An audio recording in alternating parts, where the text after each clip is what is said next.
Kejadian tanah runtuh yang melibatkan dinding penahan di lorong Cahaya Maju 2A, Taman Oasis Semarang Aman Kuching mendapat perhatian Menteri Muda Hal Ehwal Islam dan Dewan Bandaraya Kuching Utara DBKU, Datuk Dr. Abdul Rahman Junaidi. Sehubungan itu, pihaknya sudah bersedia dengan pelbagai inisiatif untuk membaik pulih sistem perparitan di kawasan berkenaan. Rakan setugas Norus Suhaida ada perinciannya. Menurut maklumat, sebahagian daripada tembok penahan ini sudah runtuh sejak Februari tahun lalu dan pada Mei tahun ini amaran sudah diberikan bahawa akan berlaku kegagalan struktur sekali lagi kerana tanda-tanda sudah kelihatan berdasarkan justifikasi teknikal. Kejadian itu menyebabkan gangguan bekalan elektrik, tiang lampu tumbang dan sebagainya. Baik, untuk mendapatkan maklumat lanjut, saya sekarang bersama Menteri Muda Hal Ehwal Islam dan DBKU, Datuk Dr. Abdul Rahman Junaidi. Datuk, apa perancangan awal daripada pihak Datuk sendiri selepas meninjau keadaan di sini? Ya, terima kasih. Saya telah mendapat maklumat bahawa sebahagian daripada teping jalan di lorong Maju 2 Taman Oasis di Bandar Baru Semarang telah runtuh pada pagi 2 hari lepas. Jadi keruntuhan ini kita dapati daripada sebab oleh struktur asas foundation yang agak lemah. Jadi ianya runtuh dan menyebabkan dinding penahan jalan ini jatuh ke dalam longkang. Jadi pada petang ini saya bersama dengan pegawai kanan daripada DBKU dan juga daripada pihak konsultan serta pemaju di sini ialah CMS Property untuk meninjau sendiri dan berbincang mengenai pendekatan yang akan kita ambil dalam masa segera dan juga jangka masa panjang. Jadi pihak DBKU sendiri telah pun membuat penilaian sejak semalam dan pagi ini dan dipati bahawa struktur ini perlu diambil tindakan segera untuk memastikan bahawa tidak akan berlaku keruntuhan yang lebih panjang. Ini adalah disebabkan oleh bahawa longkang ini ataupun parit ini bersambung dengan sungai ada sungai besar di luar taman perumahan ini, dan apabila air sungai itu naik, terutama pada sekarang ni musim king tide, maka air akan masuk ke dalam longkang ini. Jadi menyebabkan berlaku hakisan di tebing longkang. Jadi pendekatan masa jangka masa segera yang kita lakukan ialah memasang plastik seperti yang kita lihat di tepi tempat kejadian ini, pasang plastik panjang.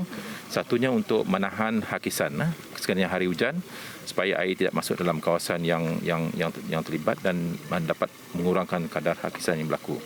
Pada masa yang sama juga pihak DBKU dan pihak bomba meletakkan halangan supaya penduduk yang tinggal berdekatan dengan jalan ini tidak meletak kenderaan mereka di kawasan sini. Jadi kita telah menisihatkan kepada penduduk di lorong Cahaya Maju 2 ini supaya mereka meletakkan kenderaan mereka berdekatan dengan rumah dan tidak ada kenderaan diletak di kawasan yang runtuh ini, bimbang mendatangkan kecederaan ataupun kerosakan. Yang seterusnya ialah pihak BKU akan terus berbincang dengan pihak konsultan untuk melihat di mana kita dapat melihat pendekatan yang terkini yang kita ambil untuk menahan supaya hakisan ini dapat kita kurangkan dan kerosakan dapat kita tangani.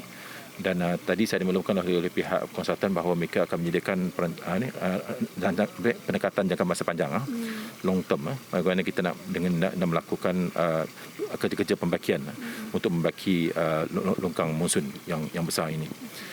Jadi namun demikian pihak BKU telah pun membuat cadangan supaya dibina sebuah longkang konkrit yang baru untuk menggantikan kerosakan yang ada.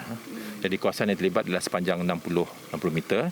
Jadi ada lagi di sebelah sana, kita bimbang ia akan terus menular ke kawasan. Jadi pendekatan kita ambil untuk memperbaikikan tempat ini dengan semasa yang segera.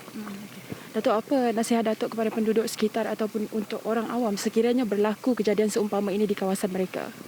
Seperti yang berlaku 2 hari lepas, apabila berlaku kejadian ini, mereka terus menghubungi pihak Dewan Bandaraya Kuching Utara kerana yang melibatkan kawasan dalam pentadbiran DBKU.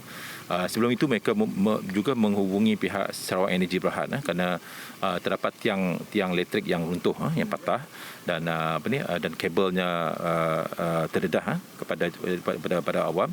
Jadi dua-dua agensi ini telah pun dihubungi. Jadi itu pendekatan yang harus diambil oleh orang awam sekiranya berlaku kejadian seperti ini untuk menghubungi pihak-pihak berkuasa yang berkaitan supaya tindakan segera dapat dilaksanakan. Jadi pihak SEB telah pun membaiki lampu ini tiang elektrik ini pada hari yang sama juga menyediakan tiang sementara. Lepas ini kita akan mohon supaya mereka memasang lampu yang rosak itu hari. Itu telah pun dilaksanakan oleh pihak Sarawak Energy, dan seterusnya pihak DBKU pun sama membuat tindakan yang sama untuk menangani hakisan tanah sekiranya berlaku hari hujan. Jadi kedua-dua agensi ini telah pun mengambil tindakan segera untuk membantu supaya tempat ini dapat kita cegah daripada terus menjadi lebih kronik. Baik, itulah tadi jawapan daripada Menteri Bertanggungjawab kita. Keselamatan penduduk sekitar sememangnya menjadi keutamaan. Itu sahaja laporan daripada saya, Nur Suhaida, bersama juru kamera Anthony dan Ikmar untuk TVS Kuching.